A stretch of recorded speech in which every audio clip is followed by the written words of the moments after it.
হাওড়া দক্ষিণপাড়া কেন্দ্রীয় জামে মসজিদ ও প্রবাসীদের উদ্যোগে সপ্তম বার্ষিক ওয়াজ ও দোয়ার মাহফিলে আল্লাহ তাআলাই আমাদেরকে আসবার বসবার আল্লাহর জন্যই জমা হওয়ার তৌফিক দান করেছেন। এজন্য আমরা সকলেই বলি আলহামদুলিল্লাহ।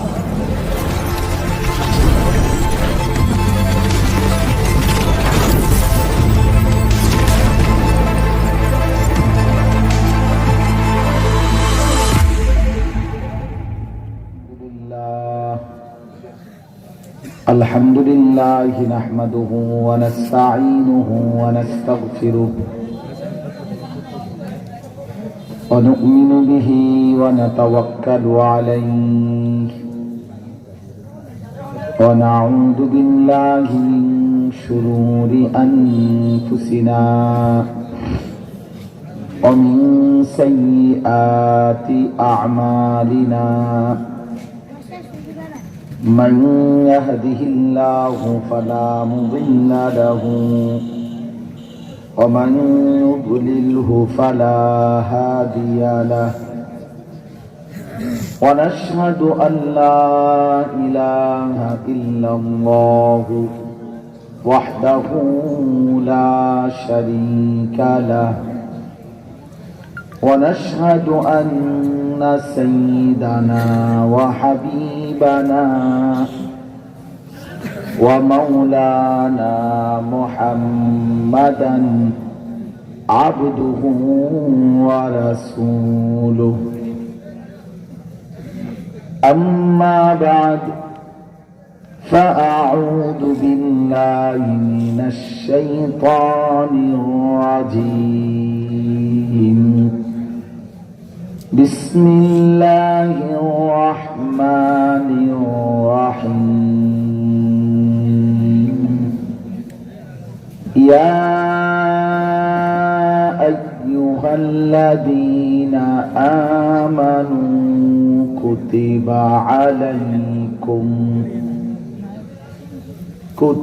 عليكم الصيام كما كتب على الذين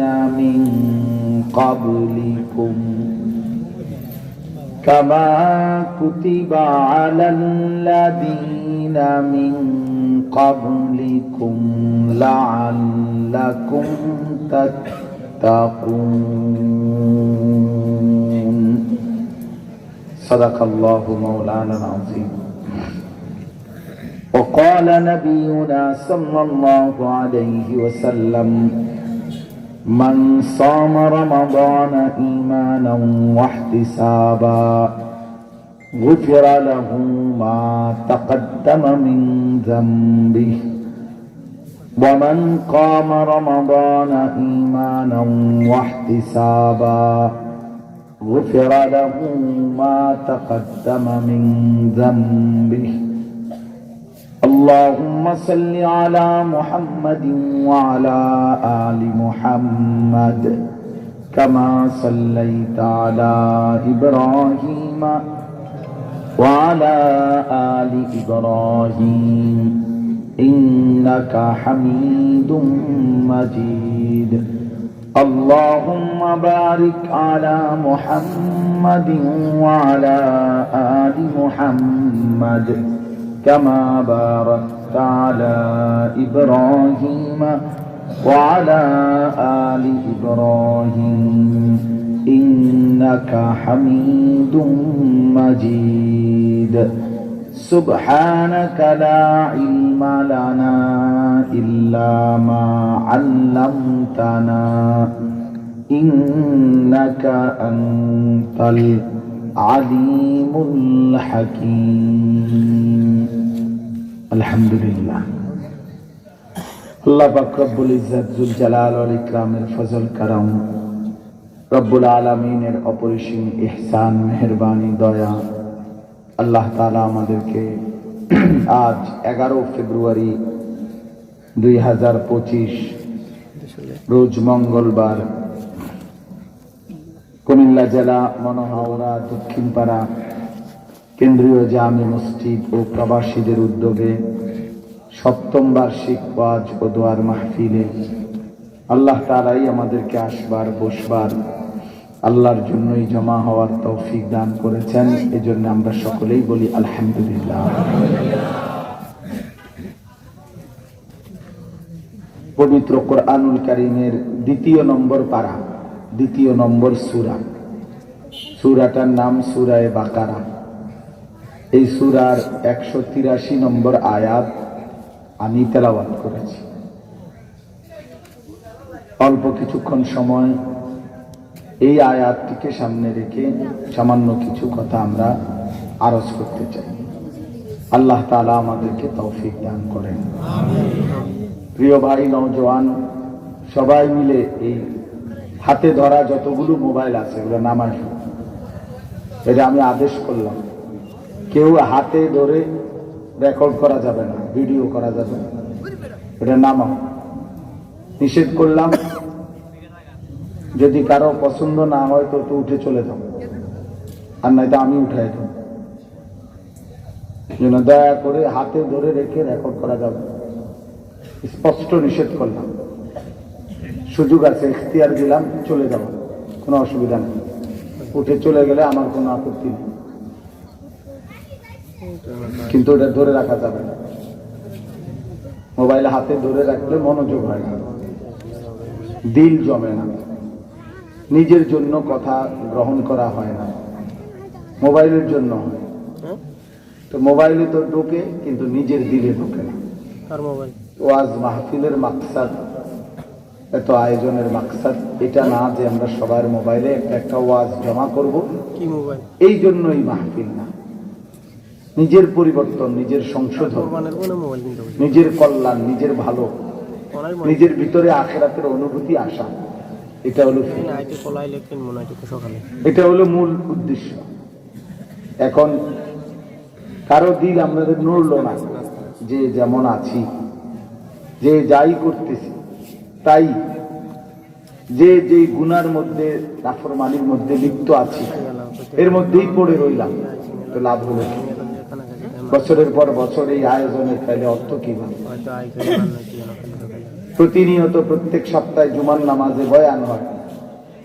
এখন যিনি যেমন তিনি তেমনই, তাহলে বয়ান কার জন্য হয়? এই নসিহত কার জন্য? যিনি সুদ খায় তো 30 বছর ধরে সুদে খায়, মিথ্যা বলে তো আজকে 30 বছর যাবৎ মিথ্যাই বলে, প্রতিদিনই ওজনে কম দেয়, প্রত্যেক দিনে কাস্টমারকে ঠকায়, প্রতিনিয়তই নামাজ কাজা করতেছে, 5 ওয়াক্ত নামাজ পড়ছে। তাইলে এই নসিহত কার জন্য? কাদের জন্য এই বয়ান, এই নসিহত জন্য? এটা ইনসাফের কথা যে আমাদের তো কোরআনুল কারীম শুনে নিজের হৃদয়ে, শরীরে অবস্থার পরিবর্তন হওয়ার কথা।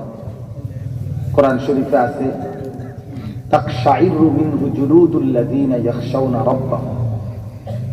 আল্লাহ তাআলা বলেন, কোরআনুল কারীম শুনে সত্যিকার যাদের মধ্যে আল্লাহ তাআলার ভয় আছে, তাদের শরীরের চামড়ার উপরে যে পশম, চামড়া, এগুলো এটা পর্যন্ত শিহরে ওঠে, নড়ে ওঠে, কাঁপতে থাকে। এটা হলো কোরআনুল কারীমের আসর, প্রভাব। তাহলে হওয়ার কথা ছিল যে আমার সারা শরীর নড়ে উঠবে, আমার শরীরের চামড়াগুলো পর্যন্ত নড়ে চড়ে উঠবে, এমন হওয়ার কথা ছিল আল্লাহর কোরআন শুনে। কিন্তু আমরা প্রত্যেকেই প্রত্যেকের হালাতের উপরেই পড়ে রইলাম, যে যেমন আছি তেমনের উপরেই মজবুত হয়ে রইলাম। তাহলে ফায়দা কোথায়? কোরআন শরীফ আছে, ওয়া ইযা সামি'উ মা উনজিলা ইলার রাসূল। এই ছেলে, বেটা ফালতু কথা করো, যাও বেটা, তুমি যাও, তোমার মতো শ্রোতা লাগবে না।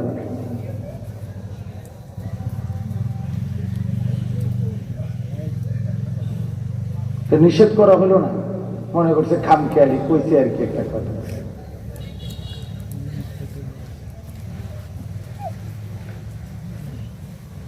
আল্লাহ তাআলা বলেন, ওয়া ইযা সামি'উ মা উনজিলা ইলার রাসূল তারা আ'য়ুনাহুম তাফীদু মিনাদ দাম'।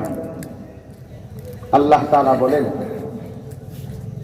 যখন আল্লাহর কোরআন রাসূলুল্লাহ সাল্লাল্লাহু আলাইহি সাল্লামের সাহাবীরা শুনে, আল্লাহ নিজে সাক্ষ্য দিতেছে যে নবী দেখবেন তাদের প্রত্যেকের চোখ দিয়ে আল্লাহর কোরআন শুনে পানি ঝরছে। কোরআন শরীফের আয়াত, তারা আয়ুনাহুম তাফিযু মিনাদ দাম'i, অঝরে পানি পড়ছে।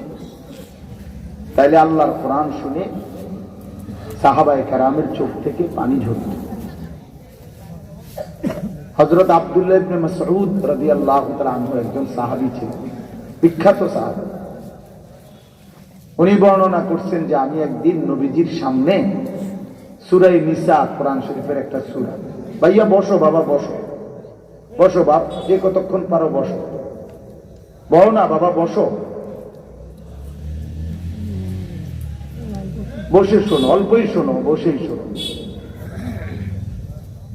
তো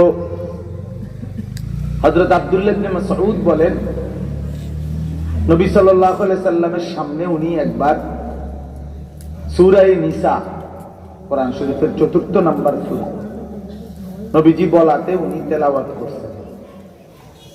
তো 40 আয়াত এক টানা নবীজিকে উনি শুনাইছেন, 40 আয়াত।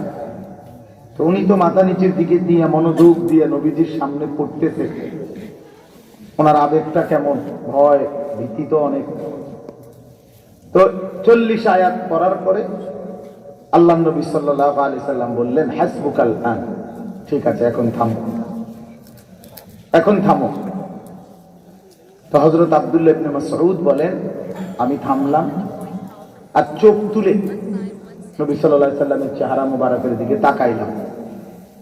তাকিয়ে দেখি তিনি বলেন, ফাইদা আইনাহু তাদরিফান, নবী সাল্লাল্লাহু আলাইহি সাল্লামের দুই চোখ থেকে অঝরে পানি ঝরছে। তার মানে তিনি এতক্ষণ কাঁদতেছেন। তাইলে রাসূলুল্লাহ সাল্লাল্লাহু আলাইহি সাল্লামও আল্লাহর কোরআন শুনে কাঁদতেন। ভাইয়া বুটও খাইও না, বুট বাদামও খাইও না, বা শিখো, এটা একবার শিখো। আল্লাহর কথা দোস্ত মস্কারি না। তোমার ইনসাফ কি বলে তুমি বলো বাপ, তোমার বিবেক কি বলে? এটা আল্লাহর কথা, আল্লাহর কোরআন। খামখেয়ালি না, আসলেই খামখেয়ালি। আমি একটু কঠোর এই জন্য,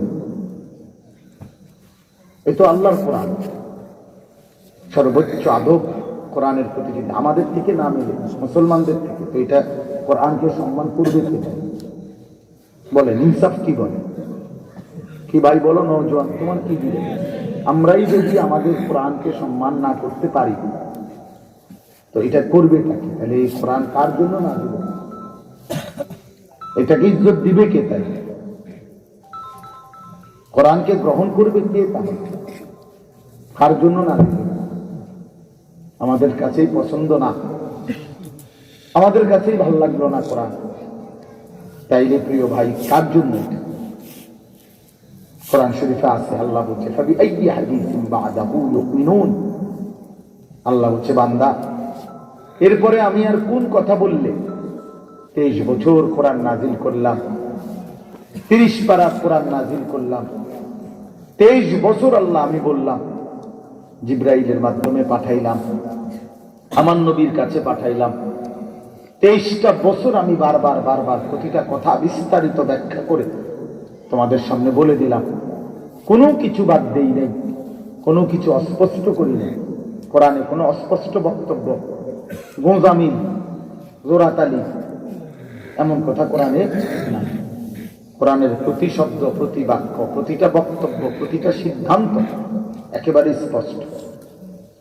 ওয়ানাজ্জালনা আলাইকাল কিতাবা তিবয়ানান লিকুল্লি শাই, তিবয়ানান লিকুল্লি শাই, সবকিছুর বিস্তারিত ব্যাখ্যা। আল্লাহ তাআলা বলেন, বান্দা এভাবে পরিষ্কার স্পষ্ট করে বলে দিলাম, 23 বছর বললাম, বারবার বললাম, তো এরপরে বলো আমি আর কিভাবে বললে, কোন কথা বললে তুমি আমার কথা মেনে নিতে? বল ইনসাফের সাথে বলে।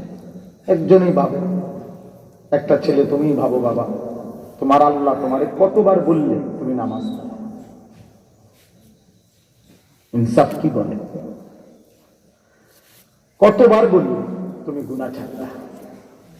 23 বছর আল্লাহ কোরআন নাযিল করলেন, তারপরে আর কতবার বলল?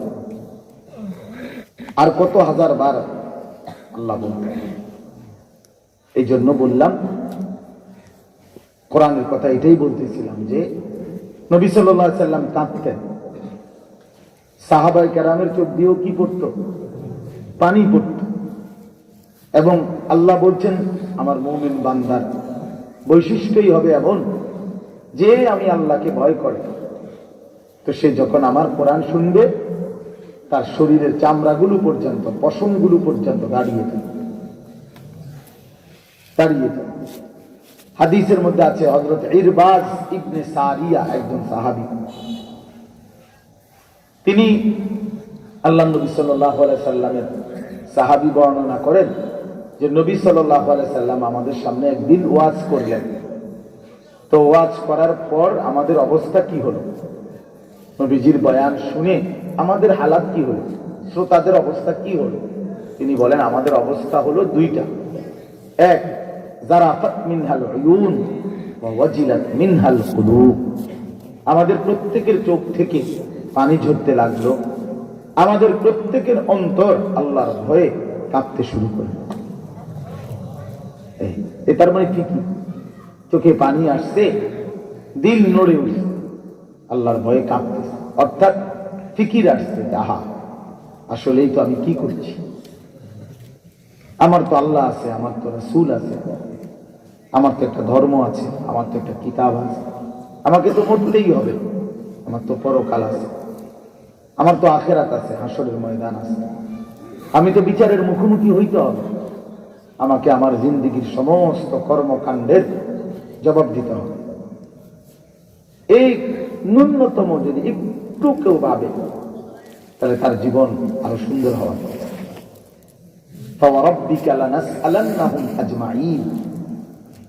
আল্লাহ বলছেন কসম বান্দা, আমি তোমাদের জীবনের সকলকেই তোমাদের সমস্ত কর্মকাণ্ড সম্পর্কে জিজ্ঞেস করছি, আলাদা আলাদা।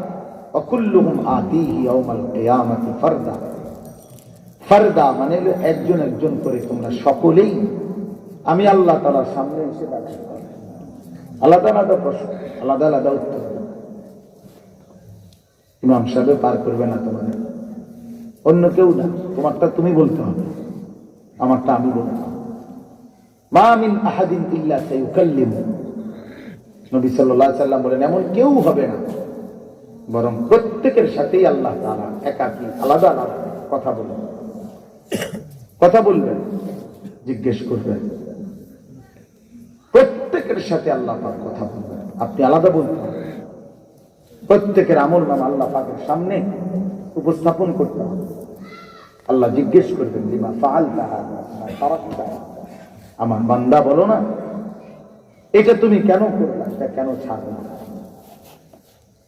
ফজরের নামাজ কেন পড়লা না, সারা রাত উলঙ্গ ছবি কেন দেখলা, হালাল উপার্জন কেন ছেড়ে দিলা, সুদ ঘুষ মিথ্যা কিস্তি হারাম কেন কামাই করলা, আমি কি তোমারে দিলাম না, দিছি না, আমি কি এই পৃথিবীতে হালাল কোনো বস্তু রাখি নাই, কেন হারামের পথে গেল, কি জবাব? এই জন্য বাপ ইনসাফের সাথে ভালো। আলহামদুলিল্লাহ সবাই মনোযোগ দিয়ে পড়ছে, নওজোয়ান ছেলে তোমরাও মনোযোগ দিয়ে পড়ছো, বা শুকরিয়া।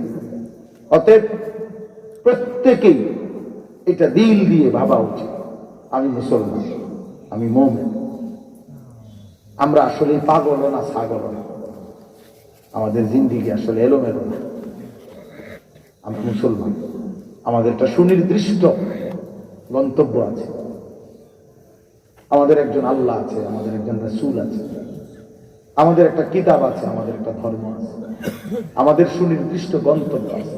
আমরা এখন আছি দুনিয়াতে, একদিন মৃত্যুবরণ করব, কবরে পৌঁছব, সেখান থেকে আমাদেরকে হাসরের ময়দানে দাঁড় করানো হবে। হাসরের ময়দানে আমাদের প্রত্যেকের আমলনামা আমাদের হাতে দেয়া হবে। সেই আমলনামা নিয়ে আমরা দুইটা কাজ করব, মিজানের পাল্লায় ওজনের জন্য দেওয়া হবে, আর আল্লাহ পাকের সামনে পেশ করতে হবে। আমাদের সকলকে ফুলসেরাত পার হইতে হবে, পার হইতে পারলে জান্নাত মিলবে, পার হইতে না পারলে জাহান্নামে পড়ে যাবে।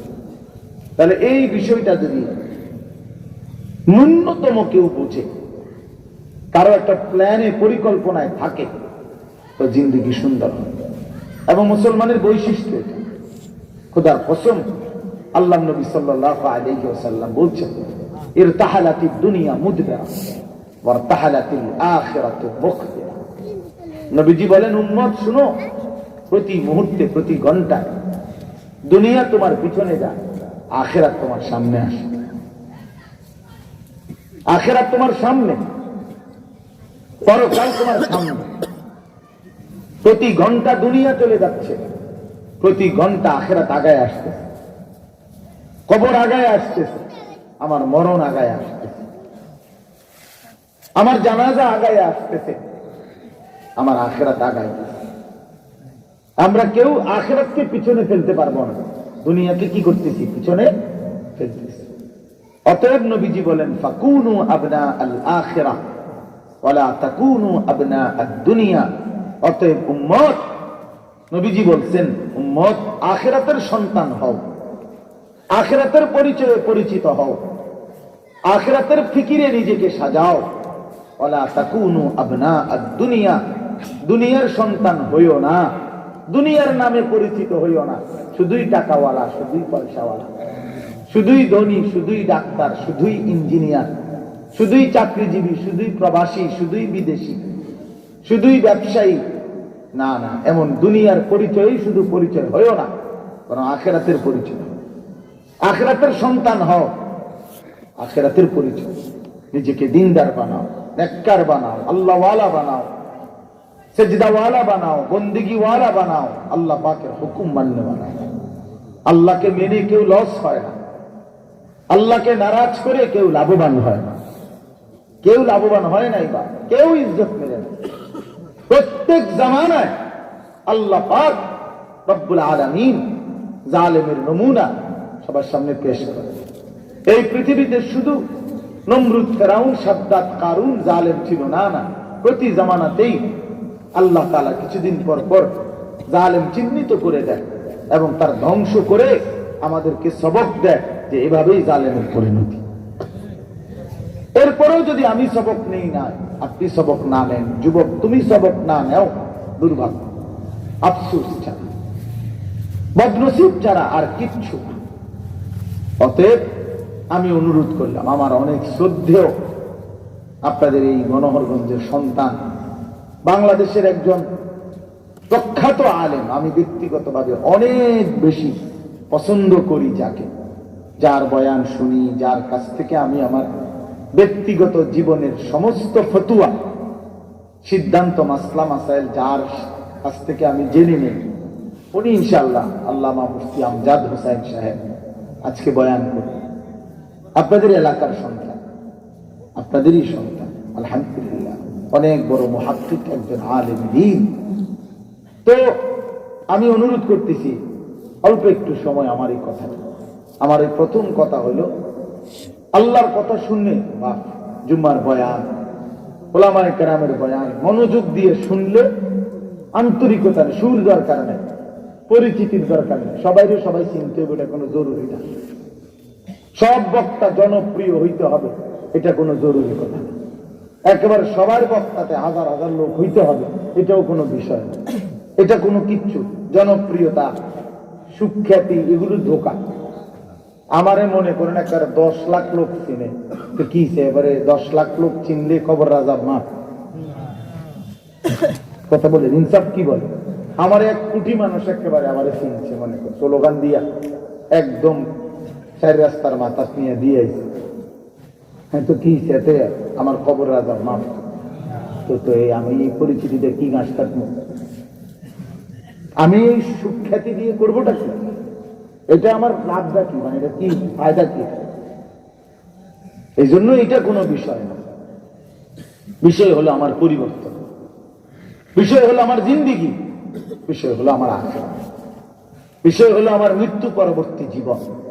কোরআনুল কারীমের মধ্যে আল্লাহ তাআলা বলেন, ওমা হাদিহিল হায়াতুদ দুনিয়া ইল্লা লাহবুন ওয়া লাইব। আমার বান্দা শোনো, দুনিয়ার জীবন আর কিছুই নয় শুধুই তামাশা, শুধুই খেলাধুলা, শুধুই খেলাধুলা বান্দা। ওয়ালামু আন্নামাল হায়াতুদ দুনিয়া লাইবুন ওয়া লাহবুন ওয়া যিনাতুন ওয়া তাফাখুরুন বাইনাকুম ওয়া তাকাসুরুন ফিল আমওয়ালি ওয়াল আওলাদ। আল্লাহ বলে, শোনো বান্দা, দুনিয়ার জীবন হলো লাইব, খেলাধুলা, লাহবুন, তামাশা, যিনাত, কিছুক্ষণের সাজগোজ, সৌন্দর্যের প্রতিযোগিতা, ওয়া তাফাখুরুন বাইনাকুম, একে অপরের সাথে গর্ব, বড়াই, অহংকার, ক্ষমতার দাপট, ওয়া তাকাসুরুন ফিল আমওয়ালি ওয়াল আওলাদ, এবং সন্তান এবং সম্পদের হিসাব নিকাশ। টাকা কত হইল, জিফুত কয়জন হইল, কার চাকরি হইল, কার ব্যবসা হইল, কার কি হইল, এই বইয়ে বইয়ে হিসাব। আল্লাহ বলেন, এই যা আমি আল্লাহ বললাম, খেলাধুলা, তামাশা, সাজগোজ, গর্ব, অহংকার, বড়াই, স্ত্রী, সন্তান, সম্পদ, মালের হিসাব পত্র, এটুকুতেই যদি কারো জীবন শেষ হয়ে যায়, আল্লাহ বলেন সেটা যেন ওই কৃষকের মতো, যেই কৃষক ধান রোপণ করছিল, কিছুদিন পরে বড় সবুজ গাছ হইছে, কয়দিন পরে হলুদ হয়ে গেছে, কয়দিন পরে পাইকা গেছে, কয়দিন পরে কাইটা বাড়িতে আইনা ধান গাছ থেকে আলাদা করছে, এরপরে সেই হলুদ গুলা শুকাইতে দিছে, এখন খড়কুটা হইয়া, খের হইয়া বাতাসে উঠতেছে। আল্লাহ বলেন, এই সবটা হইতে যেমন মাত্র ৩-৪ মাস, এই ব্যক্তির দুনিয়ার হায়াত এই ৩-৪ মাসের মতো, কৃষকের ফসলের মতো শেষ হয়ে গেছে। ওয়াফিল আখিরাতে আযাবুন শাদীদ, এবার আখিরাতে শুধুই তার জন্য অপেক্ষা করছে ভয়ানক আযাব। রং তামাশার জিন্দেগি তো শেষ হইল, আপেল, মালটা, ভাত, মাছ, চাল, ডাল, তেল, সাবান, সাজগোজ, পাউডার, ফেয়ার এন্ড লাভলি, বন্ধুদের আড্ডা। দোস্ত আমার, এই তো শেষ, এ তো 4 মাসের বিষয়, এ তো 5 মাসের বিষয়। কিন্তু আল্লাহ তাআলা বলেন, এরপরে শুরু হয়ে যাবে অনন্তকালের আখিরাতের ভয়ানক আযাব। তখন কি করবা বান্দা? কি করবা বান্দা? আল্লাহকুমুত তাকাসুর হাত্তা যুরতুমুল মাকাবির কাল্লা সাউফা তা'লামুন। আল্লাহ বলে, হায় বান্দা, দুনিয়ার নেশা, দুনিয়ার নেশা, দুনিয়া বাড়ানোর প্রতিযোগিতা তোমারে আখিরাত ভুলাইয়া দিল, দুনিয়ার লোভে ডুবাইয়া দিল। কেউ নারীর ফাঁদে, কেউ মোবাইলের ফাঁদে, কেউ নেশার ফাঁদে, কেউ সুদের ফাঁদে, কেউ জুয়া, কেউ ঘুষ, কেউ কিস্তি, কেউ নাচ, কেউ গান, কেউ ফুর্তি, কেউ বোন বেহায়া, বেপর্দা, মায়েরা, বোনেরা, বিবিরা, তার মানে সবাই মিলে এই যে ফাঁদে আটকায় গেলা, দুনিয়ার ফাঁদে। আল্লাহ বলে, হাত্তা যুরতুমুল মাকাবির, মনে রেখো এরই মাঝে কিন্তু একদিন তুমি পৌঁছে যাবা, সাক্ষাৎ করবা কবরস্থানে। ঠিকই একদিন কবরস্থানে পৌঁছবা, হাসতে হাসতেও মরে যাবা, কাঁদতে কাঁদতেও মরে যাবা। সুখে থাকলো কবর, দুঃখে থাকলো কবর। কবর মিলবেই, অট্টালিকা থেকেও কবর, কুড়ে ঘর থেকেও কবর। তখন আল্লাহ বলেন, কাল্লা সাউফা তা'লামুন, অবশ্যই বান্দা মনে রেখো, আমি ওয়াদা দিলাম, আমার প্রতিটা নাফরমানির শাস্তি আমি কবরে তোমারে বুঝাই দেব। সাউফা তা'লামুন, মনে রাখো নওজোয়ান। হ্যাঁ, তুমি কি মনে করতে এখানেই শেষ জিন্দেগি? তুমি আর সামনে আগাইতা না, তুমি আর সামনে আগাইতা না। একটা মোবাইলই জিন্দেগির সমাধান, নারীর ছবি জীবনের শেষ আশা আকাঙ্ক্ষা, উলঙ্গ দৃশ্যটাই জীবনের স্বপ্ন। এর কি কোনো শেষ নাই? তোমার রাত কি ভোর হবে না? তোমার দিন কি সূর্য ডুববে না? তোমার 16 বছর কি 17 বছর হবে না? তোমার 17 বছর কি 60 বছর হবে না? অথবা কবরে তুমি যাইবা না? কি ভাবছো ভাইয়া? এই জন্য এটা বোঝা উচিত, আমারও বোঝা উচিত, আপনাদেরও বোঝা উচিত, মুরব্বী বয়স্ক ওনাদেরও বোঝা উচিত যে এই মৃত্যুকে আমি আড়াল করতে পারবো না, যে এই কবরকে আমি ঠেকানোর কোন সিস্টেম নাই, যেটা অনিবার্য বাস্তবতা, চিরন্তন সত্য, কোন যুক্তি শক্তিতে, কোন বুদ্ধিতে, কোন হিম্মতে, কোন শক্তিতে, কোন ক্ষমতায়, কোন বাহাদুরিতে বন্ধু আমি যেহেতু কবরকে ফেরাইতে পারবো না, মৃত্যুকে থামাইতে পারবো না, তাহলে যেটা আমার পক্ষে আর সম্ভব না, আমি সেটার জন্য প্রস্তুতি নেওয়া এটাই উচিত। আমার যেহেতু ডায়াবেটিস হয়েই গেছে, এখন আর আমি যা ফিরে থাকতাম না, এখন এটার জন্য আমি কেমনে চললে মোটামুটি ভালো থাকতে পারি, এই বুদ্ধি নেওয়াই উচিত। কথা বুঝেন নাই? আমার যেহেতু এই রোগটা হয়েই গেছে, আর আমি এটা ফিরে থাকতাম না, ডাক্তারের সাথে মশওয়ারা আমার, ঠিক আছে, আমার যেহেতু এটা হয়েই গেছে, আমাকে যেহেতু এটা গ্রহণ করতেই হয়েছে, আমি এটার জন্য সেফ থাকবো কিভাবে, আপনি আমার সেই রকম প্রেসক্রিপশন দেন। তাহলে আমরা তো বাপ মৃত্যুকে আড়াল করতে পারবো না ভাইয়া, কবরকে তো আমরা আড়াল করতে পারবো না, কোন সুযোগ নাই। হযরত উসমান রাদিয়াল্লাহু তাআলা আনহু কবর দেখলে এত পরিমাণ কাঁদতেন, হাত্তা ইয়াবুল্লা লিহইয়াতাহু, তার দাড়ি ভিজে যেত। আল্লাহর নবী সাল্লাল্লাহু আলাইহি ওয়াসাল্লাম একদিন এক সাহাবীর কবরের দিকে তাকায়া এই পরিমাণ কাঁদছে, সাহাবী বারা ইবনে আযিব বলে, আমরা নবীর সাথী সবাই আমরা অঝরে কাঁদলাম নবীজির কান্না দেখে। তো অনেকক্ষণ কাঁদা নবী নিজে এই কবরের দিকে হাত দিয়া দেখাইয়া সাহাবীদেরকে বললেন, ইয়া ইখওয়ানি লিমিসলি হাদা ফাআইদু, আমার বন্ধুরা, আমার সাথীরা, আমার সাহাবীরা, এই কবরের জন্য তোমরাও প্রস্তুতি নাও, রেডি হও, রেডি হও, রেডি হও।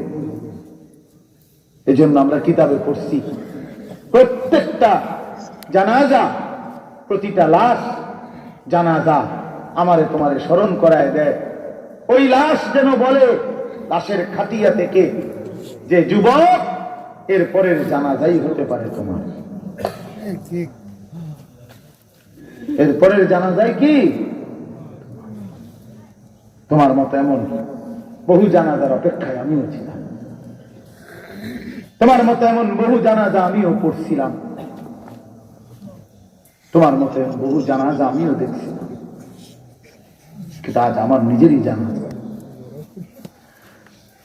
এই জন্য আমি অনুরোধ করি, আমরা যদি না ভাবি, আমরা যদি না বুঝি, না খেয়াল করি, তবু আমরা মরে যাব। বিষয়টা হলো এখানে। এমন যদি হইতো যে না রে, আমি ঘুমের থেকে উঠতেছি না দেখে আমার মৃত্যু হয় না, আমি যেহেতু মাদ্রাসায় পড়ি নাই, আমরা যেহেতু জেনারেল শিক্ষিত, আমগো আর মরণ নাই, কেন আমরা যেহেতু হুজুর না, আমরা কি লেগে মরি, এমন তো না বিষয়। অর্থাৎ আমি বুঝি বা না বুঝি, খেয়াল করি বা না করি, গুরুত্ব দেই আর অবহেলা করি, জীবনটা সাজাই কিংবা বরবাদ করি, খোদার কসম বন্ধু, তুমিও যাবা, আমিও যাব, ইমানদারও মরে যাবে, বেঈমানও মরে যাবে, কুল্লু নাফসিন যায়িকাতুল মাউত, সবাই মরে যাবে,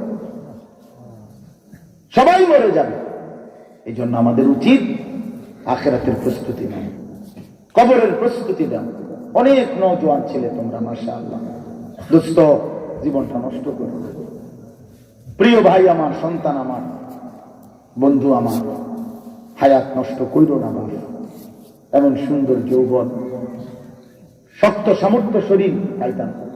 আল্লাহ কোরআনে বলছে, সূরা রোমের মধ্যে আছে, আল্লাহ তাআলা বলছে মানুষের তিনটা কাল, এর মধ্যে শিশুকাল দুর্বল, দুর্বল, বৃদ্ধকাল দুর্বল, দুর্বল, শুধু আল্লাহ বলছে যৌবন কালটাই হচ্ছে কওয়াত, শক্তি।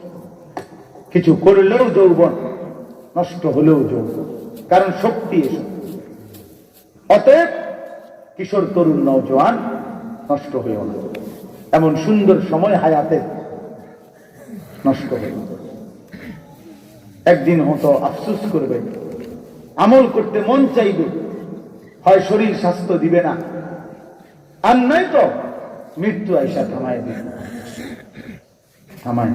কোরআন শরীফে আছে, হাত্তা ইযা জাআ আহাদাহুমুল মাউত ক্বালা রাব্বিরজিউন, আল্লাহ বলে প্রত্যেক নাফরমান মৃত্যুর সময় হলে মালাকুল মউত আজরাইলকে দেখলেই বলে, রাব্বিরজিউন, আয় মাওলা, আমারে দুনিয়ায় ফেরত দেন, আর কিছুদিন থাকতে দেন, লাআল্লি আ'মালু সালিহান ফীমা তারাকতু, কেন? আল্লাহ জিজ্ঞেস করবে, তো নাফরমান বেঈমান বলবে, আয় মাওলা, যদি আর কিছুদিন দুনিয়ায় থাকতে দেন, এবার সুযোগ দিলে আমি ছুটে যাওয়া নেক আমলগুলো করব, আমার একটু সুযোগ দেন।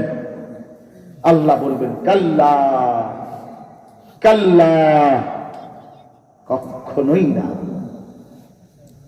ইন্নাহা কালিমাতুন হুয়া কাইলুহা, এটা তোমার কথার কথা বান্দা। আজরাইলকে সামনে এনে আমি কাউকে সুযোগ দেই নাই বান্দা। আজরাইলকে দেখাইবার পরে আমি যদি ফেরাউনরেও সুযোগ দিতাম, তেও নেক আমল। আজরাইলকে দেখাইবার পরে আমি যদি নমরুদকেও সুযোগ দিতাম, তাহলে সেও কি করতো? আমল। আমি করি নাই, কাউকে দেই নাই। ওয়ালান মুআখিরাল্লাহু নাফসান ইযা জাআ আজালুহা, মৃত্যু এসে গেলে, আজরাইল পৌঁছে গেলে, আমি আর কাউকে এক বিন্দুর জন্য বিরতি দেই না, সুযোগ দেই না, সুযোগ দেই না। অতএব আমাদের সামনে অনির্দিষ্ট হায়াত। আমি জানি না, আপনিও জানেন না। জওয়ান সেও জানে না সে কি বৃদ্ধ হবে কিনা, বৃদ্ধ জানে না সে আর কতদিন বাঁচবে। অনির্দিষ্ট এক হায়াত আমাদের। এই অনির্দিষ্ট হায়াতের মধ্যে নিয়ম হলো, এখনই নগদ যতক্ষণ হুঁশ আছে, বুঝ আছে, দিমাগ আছে, সুস্থতা আছে, অতক্ষণ আল্লাহর বন্দেগী করা, আল্লাহর বন্দেগী করা, আল্লাহর বন্দেগী করা। আল্লাহর নবী সাল্লাল্লাহু আলাইহি ওয়াসাল্লাম বলছেন, ইন্নাল্লাহা ইয়াকবালু তাওবাতাল আবদ মা লাম ইউগারগির। বান্দা যখন মৃত্যু যন্ত্রণা গড়গড়া করে, মৃত্যুর যন্ত্রণায় যখন নিঃশ্বাস টানতে থাকে জোরে জোরে, তার আগে পর্যন্ত যদি সে তওবা করে, আল্লাহ তবুও তার তওবা কবুল করে দিবে, মাফ করে দিবে, মাফ করে দিবে। এই জন্য আপনারা হায়াত কাজে লাগান।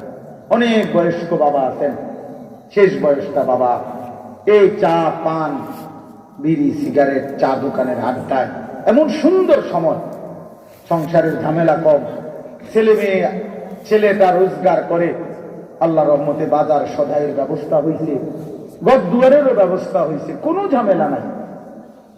সারাটা দিন ইচ্ছা করলে আল্লাহর কোরআন শিখতে পারে, পড়তে পারে, জিকির করতে পারে, তেলাওয়াত করতে পারে।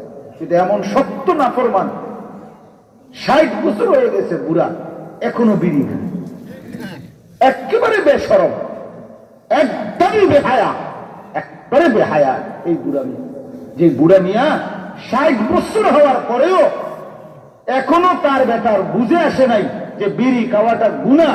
এই বেটার মতো শরম কমওয়ালা লোক আর কেউ নাই।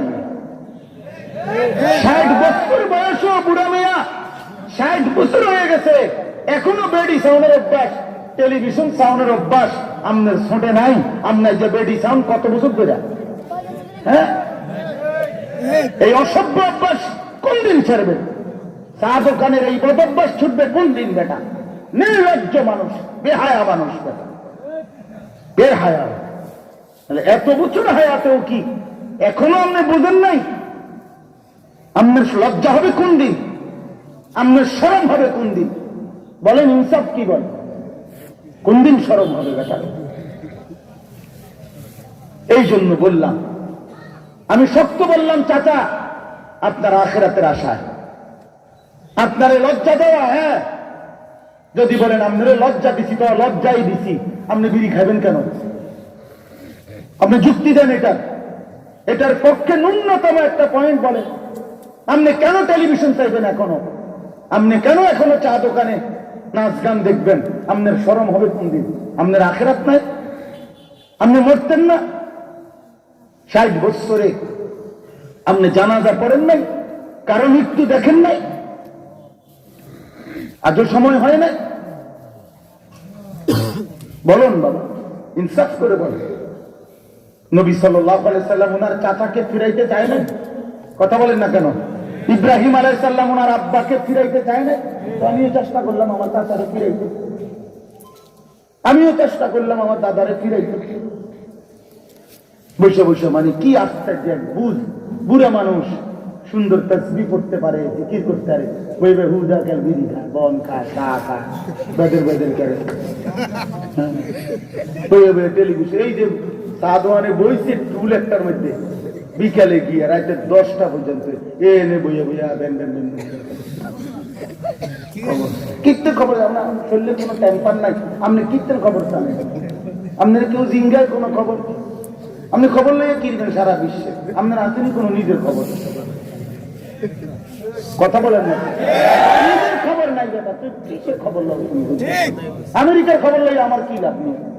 আপনি কিনবেন আমেরিকা, আমেরিকার আপনি বুদ্ধি দেন, আপনি জিঙ্গা আমেরিকা, আমেরিকা আপনার গণে, আমেরিকার আর লোকের অভাব করছে, আপনার তো বুদ্ধি নিত, সাধু আনতে বুদ্ধি দেয়। হ্যাঁ, পৃথিবীর শ্রেষ্ঠ বুদ্ধিজীবী তো চা দোকান, গোটা পৃথিবীর শ্রেষ্ঠ আইনস্টাইন, নিউটন, ওনাদের চাইতে যে সেরা পৃথিবী বিখ্যাত দার্শনিক যারা, তারা সব চা দোকানে বসবাস করে। বুদ্ধির ছুটে, বিড়ির গন্ধে আল্লাহ শরম দান করে। আমি চা দোকানের বিরুদ্ধে না, চা তো আমরাও খাই, চার বিরুদ্ধে না। আমি চা খান, অসুবিধা কি? চা দোকানে চা খাই, আইয়া পরে 10 বার আপনি 83 বার চা খান, কিন্তু সেখানে বই বই বেডি খান কেন? নাচ গান দেখেন কেন? বয়স্ক মানুষ থেকে আমাদের সন্তানরা শিখবে, ঠিক কিনা বলেন? ওরা কি শিখবে? ওরা কি শিখবে? তাই আখলাক শিখবে কার কাছ থেকে? জিনের কাছে না ভূতের কাছ থেকে শিখবে? আমাদের কাছ থেকে আমাদের সন্তানরা শিখবে, আমাদের কাছ থেকে আমাদের নাতিরা শিখবে। যে দাদা নিজেই চা দোকানে টেলিভিশন দেখে, সে তার নাতিকে কিভাবে বলবে যে বাবা মানুষ হও? বলেন ইনসাফ কি বলে? আল্লাহ আমাদেরকে বুঝ দান করে। তো এই জন্য বললাম আমরা আমাদের হায়াত কাজে লাগাবো, বলেন ইনশাআল্লাহ। বয়স্কদেরকেও বললাম, মা বোনদেরকেও বলেন, মা বোনদেরকে বুঝায় বলেন, এক নারীর পর্দা, এটাই তার নারীত্ব। এক নারীর ইজ্জত, এটাই তার নারী। আল মারআতু আওরাতুন, নবীজি বলছে যে আড়ালে থাকে, লুকিয়ে থাকে, যে গোপন থাকে, পর্দায় থাকে, আবৃত করে রাখে, আল্লাহর নবী বলছে তাকেই নারী বলে। ছেলেরা তোমরা মনে রাখো, বাপ আমি বন্ধু তোমাদের কাছেও বললাম, বেপর্দা নারী কোনো নারী না, বেহায়া নারী বাপ নারী না। তোমরা যারা মোবাইলে নারী দেখে, ছবি দেখে, অশ্লীল দৃশ্য দেখে বাপ এই জীবন যৌবন নষ্ট করছ, এই নারী, এই অসভ্য নারী তোমার সংসারে যদি আসে কোনো, যাকে তুমি এত কল্পনা করতেছ, দেখে দেখে খোদার কসম ওই চরিত্রহীন লম্পট, ওই বেহায়া নারী তোমার ঘরে যদি আসে কোনোদিন, তো 6 মাস দেখবা তোমার ঘর জাহান্নামের আগুন চলতেছে। মোবাইলের বেডি আর বাস্তবতার বিবি এক কথা না। হিন্দি সিনেমার নর্তকী আর বাস্তবতার স্ত্রী এক কথা না। বা স্ত্রী শুধু যৌন চাহিদা পূরণ না, স্ত্রী মানে শুধু যৌন চাহিদা পূরণ না, স্ত্রী জীবন সঙ্গিনী, স্ত্রী অর্ধাঙ্গিনী। আল্লাহর নবী সাল্লাল্লাহু আলাইহি সাল্লাম বলেন, সেই নারী সর্বোত্তম নারী যে তার স্বামীকে দ্বীনের কাজে সহযোগিতা করে। আমরা আজকে 16 বছর বিয়ে করছি, আমি, আমার 4টা সন্তান আছে। আমার বিবি যদি আমাকে সময় না দিত, সুযোগ না দিত, তাহলে আমি এই সারা দেশ ঘুরে ঘুরতাম কেন? তো সে তো এটা মেনে নিচ্ছে, সে আমার 4টা সন্তানকে আগলায় রাখছে। 4টা বাচ্চার আল্লাহর কোরআন শিখা আমার বিবির হাতে। তাইলে সে যদি আমাকে সহযোগিতা না করতো, আমি ছুটতাম কিভাবে? বলে আমার বাচ্চার 4টা বাচ্চার এখন পরীক্ষা চলতেছে।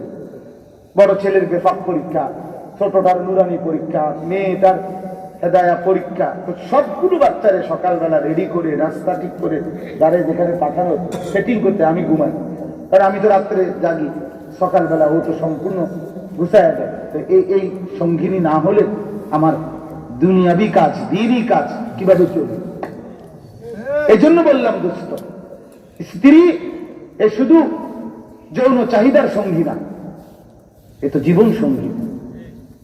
এ তো আমার 24 ঘন্টার ভালো মন্দ, হাসি আনন্দ, বেদনা, সুখ দুঃখের সাথে।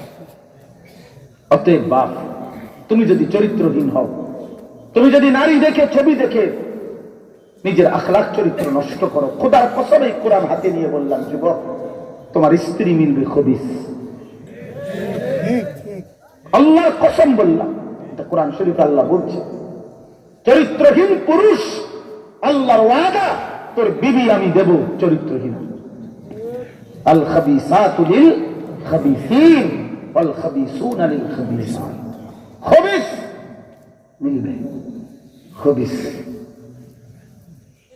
এই পৃথিবীর এই যে কোনো মেম্বার চেয়ারম্যানরে এখন জিজ্ঞাসা করেন, চলেন বাংলাদেশের যে কোনো মেম্বার চেয়ারম্যানরে, বাকি রিবাদ দেন, মেম্বার চেয়ারম্যানরে জিজ্ঞাসা করেন যে 1 সপ্তাহের মধ্যে আপনি যত মেল মিটিং করেন, কি এর মেল মিটিং বেশি করেন? আমরা মেল মিটিং সব এই কি বেডিতে ঝামেলা। আমরা জানি না, আমরা কি সিরিয়া খাই? আমরা কি তাদের দেশে থাকি? আমরা তো এই দেশেই থাকি। সব এই ঝামেলা, সব এই ঝামেলা, পরকীয়া, স্বামী অন্য মহিলায় আসক্ত, মহিলা অন্য পুরুষে আসক্ত, এবং হাজারো আইটেমের তালাক দিয়ে ফেলছে, মাইরা উঠাই লাইছে। হ্যাঁ, হায় হায়, মারামারি, পিটাপিটি, ধরাধরি, তালাক, এরপরে পরকীয়া। আহা, এই তার মানে নারী যদি কষ্ট চরিত্রবান না হয়, নারী যদি উত্তম আখলাকওয়ালা না হয়, প্রিয় বন্ধু নওজোয়ান, কষ্ট পাইবেন। আখিরাত তো আছেই গুনাহ, শাস্তি, কিন্তু দোস্ত আমার দুনিয়াটাও জাহান্নামের টুকরা হয়ে যাবে, জাহান্নামের আগুন হয়ে যাবে, আগুন হয়ে যাবে। আমার বন্ধু, আমার ছেলেরা, নষ্ট হয়েও না, নষ্ট হলেও না, আবার চরিত্রহীন হয়েও না। তৃষ্ণা হলে পানির ব্যবস্থা যেমন আল্লাহ রাখছেন, ক্ষুধা লাগলে খাবারের ব্যবস্থা যেমন আল্লাহ রেখেছেন, আল্লাহর কসম, যৌন চাহিদা যিনি আল্লাহ দিয়েছেন, হালাল পবিত্র স্ত্রী, তিনি ব্যবস্থা রেখেছেন। অতএব নিজের বরবাদ না করে হায়াত কাজে লাগান, সময় কাজে লাগান। মৃত্যু পর্যন্ত আমাদের ইবাদত করা আমাদের আল্লাহর হুকুম। ওয়া'বুদ রাব্বাকা হাত্তা ইয়াতিয়াকাল ইয়াকিন, আই আল মাউত।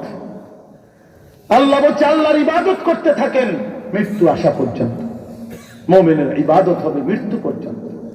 মুমিন তার আল্লাহকেই ডাকবে, আল্লাহকেই ডাকবে।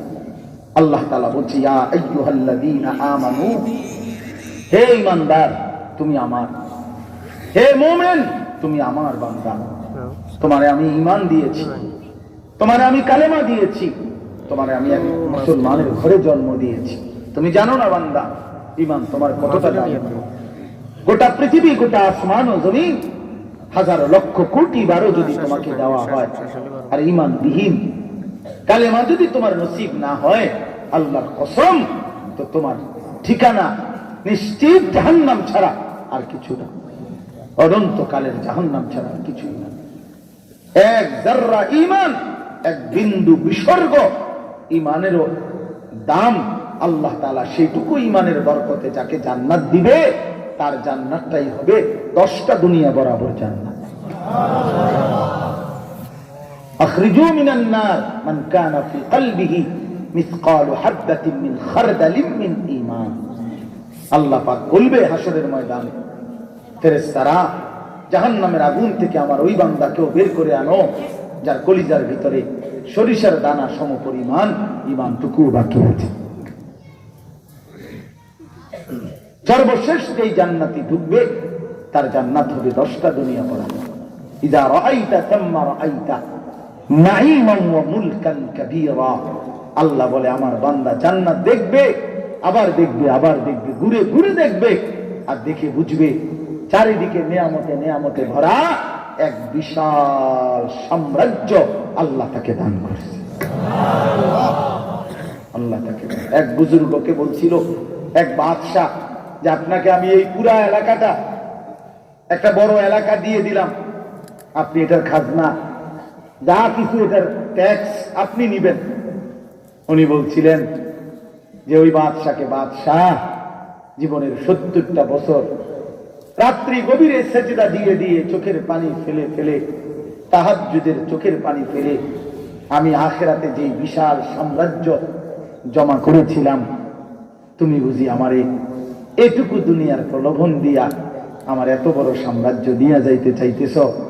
আমি বুঝি এত অল্পতে আমার সাম্রাজ্য আমি বিক্রি করে দিব? তুমি এত বোকা আমারে কেমন ভাবলা? তুমি আমার এত বোকা ভাবলা কেমনে বেটা? আমি তো প্রতিদিনই, আমি তো আমার রাজত্ব, আমার জান্নাত গড়ি রাতের সেজদায়, দিনের আলো। আল্লাহ নবী সাল্লাল্লাহু আলাইহি সাল্লাম বলছে, যে 10 বার কুল হুয়াল্লাহু আহাদ সূরা বিসমিল্লাহর সাথে 10 বার পড়বে, তো আল্লাহ তাআলা জান্নাতে তার জন্য একটা ঘর বানায় দিবেন। সুবহানাল্লাহ। আমার শায়েখ আল্লামা মুফতি মুশতাকুন নবী সাহেব, আমি অনেক সময় দেখি উনারে, হুজুরে আমারে সব সময় বলে যে কথাবার্তা গাড়িতে থাকলে, লম্বা কোনো সফরে গেলে, হুজুরে বলে মাওলানা 10 বার কুল হুয়াল্লাহ পড়লে জান্নাতে একটা ঘর তৈরি হয়। চলেন কয়টা ঘর বানাই? মানে এই তাই রেকর্ড, চলেন চলেন কয়টা ঘর বানাই। তার মানে কতক্ষণ কি পড়ি? কুল হুয়াল্লাহু আহাদ, প্রতি 10-এ 10-এ ঘর, প্রতি 10-এ 10-এ ঘর। এই জন্য দোস্ত আল্লাহ তাআলা বলেন, ইয়া আইয়ুহাল্লাযীনা আমানু, হে ঈমানদার তুমি আমার। এই জন্য তাফসীরে ইবনে কাসিরের মধ্যে আছে, যে মুমিন সেই আল্লাহর বন্ধু, সেই আল্লাহর ওলি। এই জন্য হে ঈমানদারগণ অর্থ হলো হে আমার বন্ধুগণ। আল্লাহ বলছে তুমি আমার বন্ধু, তুমি আমার বন্ধু বান্দা। মুমিনের বন্ধু আল্লাহ, আল্লাহর বন্ধু মুমিন। আল্লাহু ওয়ালিয়্যুল্লাযীনা আমানু ইন আউলিয়াউহু ইল্লাল মুত্তাকুন। আল্লাহর বন্ধু মুমিন, মুমিনের বন্ধু আল্লাহ। আল্লাহ বলেন তুমি আমার বান্দা, তুমি আমার, তুমি আমার মুমিন বান্দা, আমি তোমাকে ঈমান দিয়েছি, আমি তোমাকে কালেমা দিয়েছি, অতএব তুমি আমার কথা শোনো। কুতিবা আলাইকুমুস সিয়াম কামা কুতিবা আলাল্লাযীনা মিন ক্বাবলিকুম লাআল্লাকুম তাত্তাকুন। আল্লাহ বলেন তুমি আমার মুমিন বান্দা, আমি তোমার উপরে রোজা ফরজ করলাম যেভাবে তোমাদের পূর্ববর্তীদের উপরে, সর্বযুগে ঈমানদারের উপরে রোজা ফরজ করা হয়েছিল। কেন করলাম? আল্লাহ বলেন তোমরা রোজা রাখো, তোমরা মুমিন, আমার হুকুম পালন। দেখেন রোজা একটা জিনিস, একটা ইবাদত, মাকসাদ শুধুই উপাস থাকা না। খোদার কসম আল্লাহ বলেন একটা মাস কদর করো, রমজানটা গুনাহ ছেড়ে দাও, আমার সবগুলো হুকুম পালন করো। দেখ তাকওয়ার অর্থ হলো ছেড়ে দেওয়া, রোজার অর্থও ছেড়ে দেওয়া। আস-সাওম আস-সিয়াম অর্থ তার ছেড়ে দেওয়া, ছেড়ে দেওয়া। এজন্য আল্লাহ বলেন গুনাহ ছেড়ে দাও, নাফরমানি ছেড়ে দাও, আমার হুকুমে লেগে যাও। আল্লাহ ওয়াদা দিচ্ছেন লাআল্লাকুম তাত্তাকুন, আমি আল্লাহ এই 1 মাস রমজান গুনাহমুক্ত রেখে আমার ইবাদত, আমার বন্দেগীতে লেগে থেকে যদি তুমি লিপ্ত থাকো, একটা রমজান যদি কদর করো, একটা রোজার মাস যদি গুনাহ ছেড়ে দিয়ে ইফতার, সাহারি, তারাবি, এরপরে রোজা, শেষ দশকের এতেকাফ, শবে কদর এবং গুনাহমুক্ত জীবন যদি যাপন করতে পারো, আমি ওয়াদা দিলাম 1 মাসেই আমি আল্লাহ 30 দিনে অথবা 29 দিনেই লাআল্লাকুম তাত্তাকুন, তোমাকে মুত্তাকি বানিয়ে জান্নাতি বানিয়ে দেব। সুবহানাল্লাহ। 1 মাসে মুত্তাকি বানাবো, 1 মাসে, 1 মাসে জান্নাত, 1 মাসে জান্নাত। অতএব দয়া করে ইনসাফের সাথে ভাবতে শিখে, ইনসাফের সাথে। প্রিয় নওজোয়ান, রমজান সামনে, আর অল্প কয়টা দিন আছে। তোমরা নতুন করে ঘুরে দাঁড়াও, তোমরা ঘুরে দাঁড়াও, তোমরা গুনার এই জিন্দেগি ছেড়ে দাও। এবারে রমজানকে টার্গেট করে তোমার চরিত্র, তোমার ঈমান, তোমার আমল, তোমার 5 ওয়াক্ত নামাজ বাদ যার যা ছুটে গেছে নতুন করে গড়ো, নতুন করে সাজাও। ইনশাআল্লাহ ভালো হবে, ভালো হবে। তোমরা অনেক কিশোর নওজোয়ান, তোমরা যদি আলহামদুলিল্লাহ, প্রিয় ছেলেরা, তোমরা যদি আরেকবার ঘুরে দাঁড়াইতে পারো, তোমরা যদি আল্লাহকে রাজি করো, 5 ওয়াক্ত নামাজের সেজদা দাও, গুনাহ ছেড়ে দাও, নারী দেখা বন্ধ করো বাবা, মোবাইলের নারী দেখা বন্ধ করো। এটা ধোঁকা বাপ, কেমনে বললে বুঝবা? এটা ধোঁকা। ওই নারী তোমার না, ওই নারী তোমার জন্য হাসে না, ওই নারী তোমার জন্য সাজে না। হয় তোমারে ধোঁকা দেয়, হয় টাকা রোজগার করে, হয় পয়সা ইনকাম করে, আর তোমার চরিত্র নষ্ট করে, তোমার জীবন শেষ করে, তোমার যৌবন শেষ করে, তোমার রাত নষ্ট করে, তোমার দিন নষ্ট করে, তোমার চেহারা বরবাদ করে, তোমার কোমরের শক্তি নষ্ট করে, তোমার লজ্জাস্থানের শক্তি নষ্ট করে দেয়। এইটুকুই লাভ হয়েছে তোমার, যে তোমারে নষ্ট করে সে টাকা রোজগার করছে, সে পয়সা কামাই করছে। অতএব প্রিয় নওজোয়ান, তুমি চরিত্রহীন হইও না, আখলাক বদলাও, জীবন সাজাও, এবং ইনশাআল্লাহ আল্লাহর কোরআন মতে, দিন মতে চলে রমজানটা সুন্দর করে পরিচালনা করে গুনাহ থেকে মুক্ত থাকলে, 5 ওয়াক্ত নামাজ অভ্যস্ত হলে ইনশাআল্লাহ নওজোয়ান মনে রেখো, আগামীর পৃথিবীতে তোমরা এই কালেমার পতাকা উড়াইবা ইনশাআল্লাহ, ইসলামের পতাকা উড়াইবা তোমরা ইনশাআল্লাহ। সবাই রাজি তো ইনশাআল্লাহ? ইনশাআল্লাহ। এখন সবাই উঠতে রাজি তো ইনশাআল্লাহ? এখন উঠতো না বাপ, আমি অনুরোধ করলাম, আমি অনেক দূর যাইতে হবে, আমার অনেক দূরে মাহফিল আছে, আমি কারোর সাথে মুসাফা করব না, কাজে শুধু শুধু ধাক্কা ধাক্কি করলে লাভ হতো না, একটার সাথেই সাথে আমি মুসাফা করব। আমি অনুরোধ করছি, আমার পরম প্রিয়, পরম শ্রদ্ধেয়, জিন্দগির সবচেয়ে বেশি সময় আমরা একসাথে দিনই কাজ করি, আল্লামা মুফতি আমজাদ হোসেন সাহেব হযরত এখন বয়ান করবেন। কেউ উঠো না বাপ, অনুরোধ রইল আমার। এক আলেমে দিনকে কদর করে উনিও ঢাকা ফিরে যাবে রাতে রাতে, অনেক জরুরি কাজ আছে। আমার কাছে বহু অনুরোধ করছে, আমার আগেও আছে। আমি বলছি না, আমি এলাকার সন্তান, আমরা হইলাম পুরা দুরা অন্যখান খাইছি, আমার দিয়ে হবে না। তাইলে ইনশাআল্লাহ হযরত এখন বয়ান করবেন, অল্প বয়ান করে নসিহত করে দোয়া করবেন, কষ্ট করে হলো বাপ, দোয়া শরীক হইলে আল্লাহ পাক এই বরকতে হয়তো তোমার একটা আমিন, এই বরকতে হয়তো রমজান তোমার সুন্দর হয়ে যাবে। এই জন্য আমি সবাইকে অনুরোধ করছি, উঠো না বাপ, উঠো, এতটুকু মহব্বত করলে এতটুকু কথা রাখো, ঠিক আছে না? ইনশাআল্লাহ আল্লাহ সবাইকে উত্তম বিনিময় দান করেন, এই মাহফিল আল্লাহ তাআলা কবুল করে নেন, আল্লাহ তাআলা আমাদের প্রতিটা ইন্তজাম সুন্দর করে দেন, আমিন।